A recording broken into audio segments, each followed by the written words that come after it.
امریکی وزیر تجارت ہاورڈ لٹنک کے حالیہ بیان نے بھارت کے بارے میں کئی تلخ حقائق کو بے نقاب کر دیا ہے۔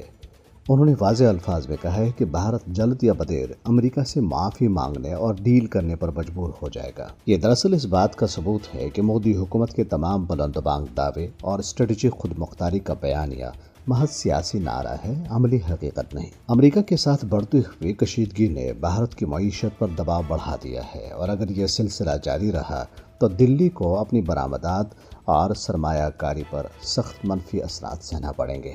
امریکی عہدیداروں کی جانب سے مسلسل دھمکیوں اور ٹیرف کے انتباہات بھارتی حکومت کی کمزوری کے ساتھ ساتھ اس کے امریکہ کے ساتھ تعلقات میں بڑی کشیدگی کو ظاہر کر رہے ہیں، خاص طور پر جب امریکی وزیر نے واضح طور پر کہا ہے کہ اگر بھارت روسی تیل لینا بند نہ کرے اور برکس سے الگ نہ ہو تو اس پر بطور سزا 50% تک اضافی ٹیرف عائد کیے جا سکتے ہیں۔ اس کا مطلب یہ ہے کہ بھارت کے برآمدی شعبے کو براہ راست نقصان پہنچے گا، اور بالآخر بھارتی کاروباری طبقہ ہی حکومت پر دباؤ ڈالے گا کہ وہ امریکہ سے سمجھوتا کرے۔ امریکی وزیر کا یہ بیان ٹرمپ کے اس حالیہ بیان کی توثیق کر رہا ہے جس کو بھارت نے خوشگوار تبدیلی سمجھا، اور نریندر مودی نے پورا بیان سنے بغیر جھٹ سے مکھن کی طرح پگھل کر خوش آمدی کے ٹویٹ داغ دیے تھے۔ ٹرمپ نے اگرچہ مودی کو دوست کہہ کر رسمی نرمی دکھائی اور دانہ ڈالا، لیکن اصل پیغام بھارت کے لیے سخت مایوسی اور ناراضی پر مبنی تھا۔